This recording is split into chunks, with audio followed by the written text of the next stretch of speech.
Genesis 3 and 5 said, trust in the Lord. That's the pages. I'll wait for it. Trust in the Lord with all your heart. And lean not, Proverbs, what I said? I'm sorry. Proverbs 3 and 5. It's okay. Proverbs 3 and 5. Trust in the Lord with all thy heart, and lean not to thy own understanding. In all your ways acknowledge him, and he shall direct your path. Now we're going to read Genesis 11, 4 through 7. And they said, come, let us build ourselves a city, a tower, whose top reaches the heavens. Let us make a name for ourselves, lest we be scattered abroad over the face of the whole earth. But the Lord came down to see the city and the tower which the Son of Man had built. And the Lord said unto him, indeed, the people are one, and they have one language. And this is what they begin to do, nothing that they was purposed to do will not be withheld further. So come, let us go down there and confuse their language. And later on in the scriptures, the Lord confused their language and the building was stopped. Up there in the 4th verse it said, let us build a tower. Let us make a name for ourselves. All right. See, now the Lord, he's a jealous guy. He don't like that. Let us talk. He's not in the plan, I'm telling you. Catch what I'm saying. If he's not in the plan, whatever you're doing will not prosper. I'm telling you. When it happened, think about me. I told you. I've tried to warn you. Listen to what the Lord is telling you. Whatever, if the Lord not in it, I'm sorry. Now I'm going to read 12, chapter 12, Genesis 12.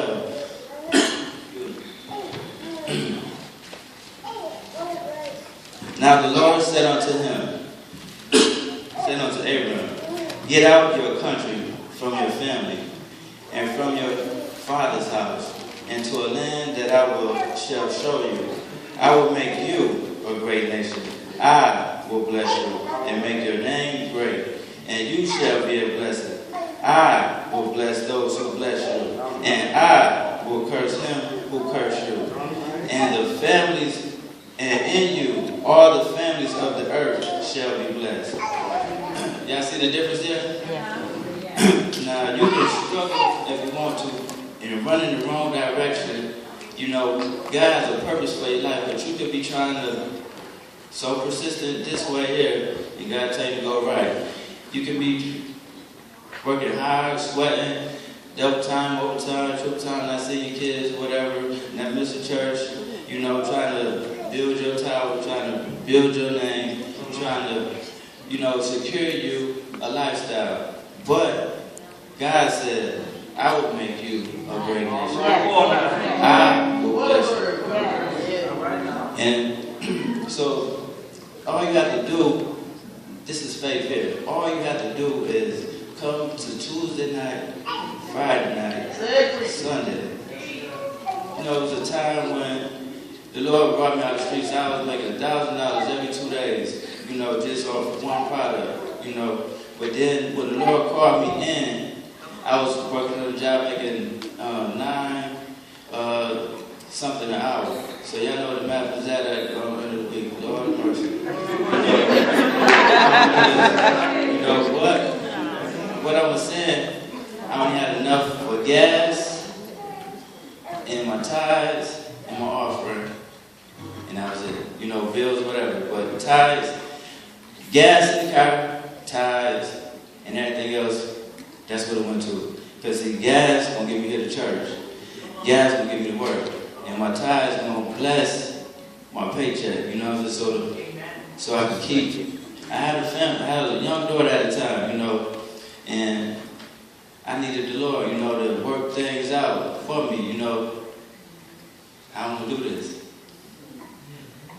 You know, it wasn't adding up. Like I'm saying, look here. Now the Lord said unto him, Abram, get out your country from among your family. See, the Lord will call you out of your comfort zone, from out among your resources. You know, He'll call you to a place where He is the only resource.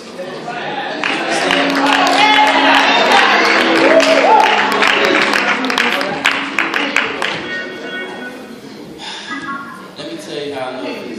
I'm living, but one time I went way to Tennessee. I think I had about this much before the tape was on E, and I knew I had my wallet in my pocket. Well, so work time get off. I ain't have a wallet in my pocket. So, oh Lord, I'm 45 minutes from the house, and I don't ask people for nothing. But it was too late to ask anybody for anything because everybody was gone, you know. So I said, man, I can't get on the expressway and do 70 because them RPMs gonna drink up the gas. Anybody know about the car? Know what I'm talking about. So I had to take the back road home, doing like 30. You know what I'm saying? And the gas light was on. So I stopped looking at the gas light because I was getting nervous. I was like, Lord. I put a paper over the gas light so at least copy, you know.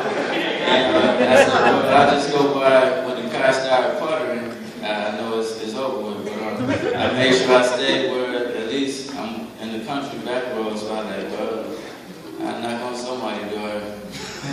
I got a cell phone, but you know, I ain't want to call nobody, you know, because I'm just going to trust the Lord. You know, the Lord do certain things, you know, just to get you to trust Him or to show you that He is God. You know, that's all God is trying to let y'all know, that He is God. Yeah. Trust me, you know. Yeah. Trust me. That's the whole message that God is trying to teach. Trust me. When Jesus came through the scriptures, when He came in the New Testament,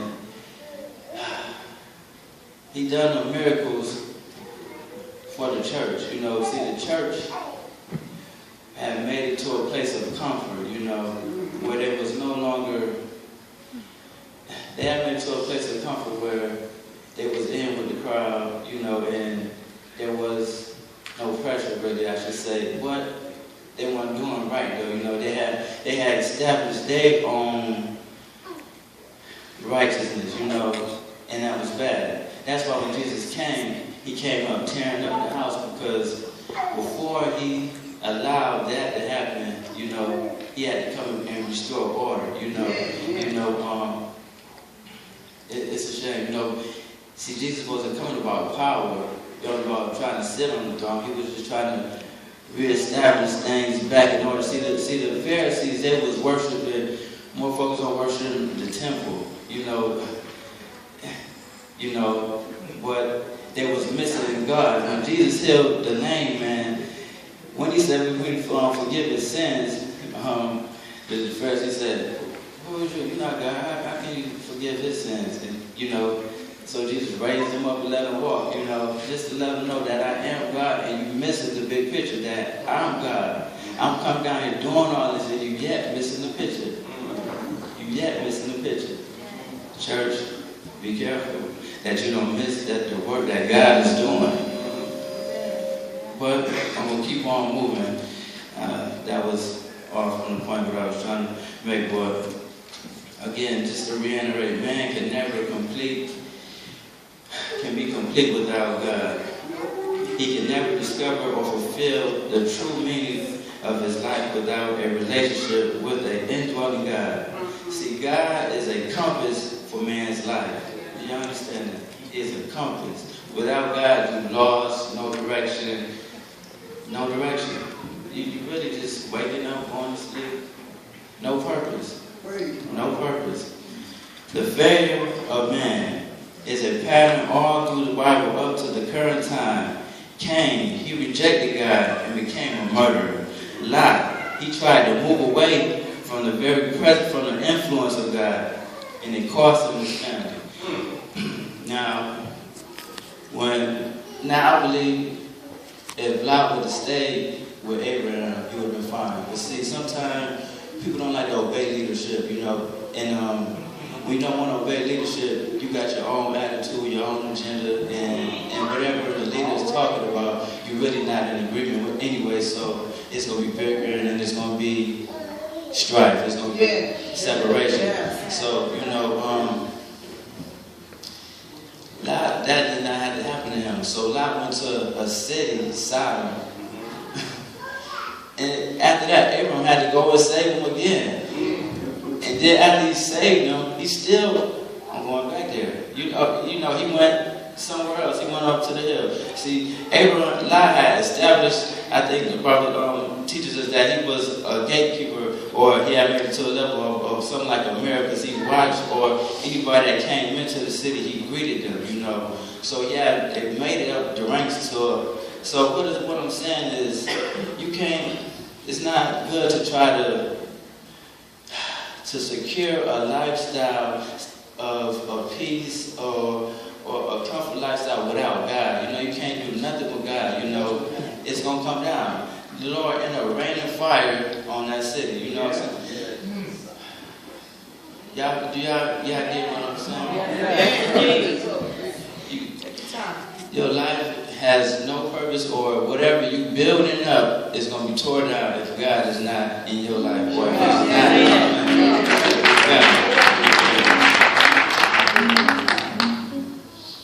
This is the result. Man's failure is the result of his inability to, his inability to act or without God. So man's failure is because he doesn't have God in his life. So man, he seeks after three things. Y'all get this? He seeks after righteousness. So anytime you in an argument with somebody, you know, two people's always trying to prove that they're right, you know, more or less. And man, he seeks peace. Sometimes you seek that through through education, which equals greater pay or greater income. And man seeks joy, you know. But you can get all those things through God. Romans 14, I believe, says that God gives you these things. I'm going to get back to Abraham. Abraham is an example of obedience. Okay. Now I'm just going to go through and give y'all some few points and I'll be out of the way. Until we are ready to do what the Lord says, we put our blessing on hold. These are some notes that you can write down, or you can keep them to yourself. You know, ever since I've been back in the church, I write down notes. Some people put money in, they say, but I put notes in to say, you know, because it's a treasure, because it'll bless you now, and it'll bless you later. Just like the word of God is a treasure, you know. So it was a saying that treasure of kings is hidden in the word of God. Ain't that something? Treasure of a king is hidden in the word of God. You can discover so much in here that'll bless your life. Bless your life. You can give a fool riches where he'll lose it, but you can give a wise man, you can give a man the wisdom of God, and he'll find wealth. He'll find wealth. He'll make his own way, because the Lord will lead him. Great futures begin right here in God's hand. Right here.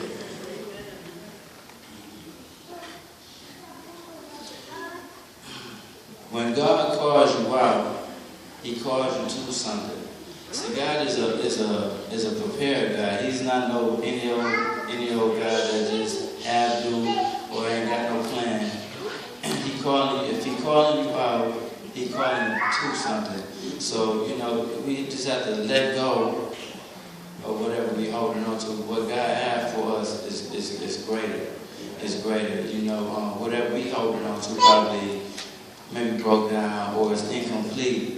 You know, what God got for you is whole and complete, and it's more than enough. You know, He'll bless you so great that you'll have enough to bless somebody else. You see, God, He don't want to raise. I believe God is want to raise rulers, you know, great people that can feed nations, you know, not just go to a job. He want to raise somebody that can employ people, you know. It's people that need an opportunity, you know. The world not giving some people opportunity that want to change. See, the system designed almost to keep you depressed, even though your mind has changed. The system almost turn you back to what you came from if you don't know Christ, if you don't have a hope, you know. Well, that's why I encourage you to come and just hear what the word got something for you. But if you don't come and tap into what's for you, you won't receive it. Nobody ain't gonna call you and tell you that you got a fortune. They won't do it. They gonna keep that fortune and nobody will show up to get it.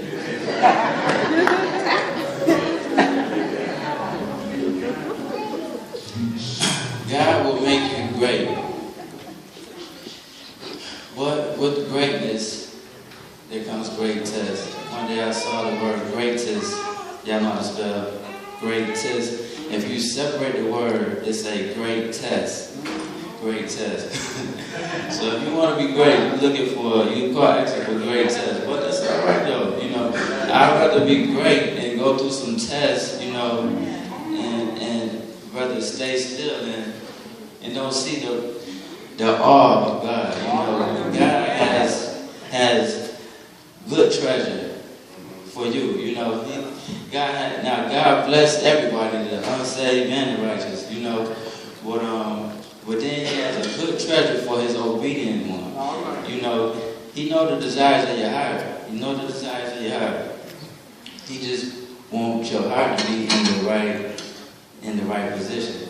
You know, it's a heart matter. What Pastor Pryor was teaching a little while ago, it's a heart matter. You know, He's trying to condition your heart. That's why tithes and offering is not about the money. It's about your heart. You know, because see, you hold on to things with your heart. Even if you let it go with your hand, your heart can still be holding on to it. You know? So you got to release it. You know, when you release it, it's just Lord, there's nothing. David said, what was that Solomon? He was a rich man, but the riches of this world meant nothing to him because he knew the greatness of God. What riches is nothing. It will soon pass away. You buy something new, it ain't new tomorrow or new, you know, it get old, so you get bored. But God, He never get bored. Yes. He always unraveling Himself. Do y'all know that our universe is so great? You know, so great. There's many universes. We serve a big God. Big God. We can't even begin to understand God. So that being said, eyes haven't seen, ears haven't heard. That's right. Okay. God is saying, just follow me and I'll bless you. Trust me. Do this and I'll bless you. Trust me. God is saying sometimes the very thing God is asking you to do, you will not understand that. You're like, Lord, what did you? I don't understand that. Lean on me. Lean on my instructions and I'll bless you. Trust me. Don't worry about what people may say or what it may look like. Trust me. Yeah. Sometimes when the Lord is telling you to do something, when you're not called through the holiness, you look crazy sometimes. You hollering, you blessed. I serve a great God, but your car smoking. You saying, what a mighty God we serve. You know what? You was poor. You in the welfare line. You probably slept swine, your EBT card, you know. But you serve a mighty God. But see, your beginning does not define your destiny. Woo! You got to decide. Now, let me encourage you here. When your car's smoking and your money ain't right, the Lord is teaching you then how to have and how to manage. Paul said, I learned to have and not to have. See, you got to know how not to have. So when you do have, you can manage that. A million people that come into money so quickly, they can't handle it because they never started out with, look, we learn how to See, a person will live off whatever they have. Whatever your paycheck comes, that's what a person live off. If it's big, you're going to live off. If it's small, you're going to live off. But if you're a wise person, now see that, come back to the tithes now. When you pay your tithes, it'll keep you grounded, because if you make X amount of dollars, you're going to have to bless the Lord X amount of dollars. And that's a part of your bill, so you're not going to be, it keep you grounded. It's a governor on your life, you know. So it just, y'all try it and you understand what I'm talking about. Just try it. Your future is with God. Like I was saying about, it's not in the world, you know. The world may look like so glamorous, you know, like, and you struggling and it's looking pretty and you wearing the same old suit every Sunday, or you weren't, you know. But if you could just take one character and follow him all week, all year, and if he's an unrighteous man, you will see him get cut down. The word says that. The wicked shall be cut down. Shall be cut down. I'm telling you, you see the Ryan Clean, probably, you know, the Bible in the league or whatever, what have you. I'm just saying, I'm just picking little examples, but the devil used those examples to lure you away from God. So I'm just telling you the truth, you know. If you will watch that one person, you'll see that maybe in a few years or maybe a few weeks or months, whatever, that person will not still be at the status he is. Why? Because God humbles the proud and he raises the humble. You understand? Yeah. You have to put God first in your life. Nebuchadnezzar, he had a great kingdom, but he kept saying, I. And one day that I slipped out his mouth before he could get all the way out. God changed his mind and he was living out in the field like a wild beast until he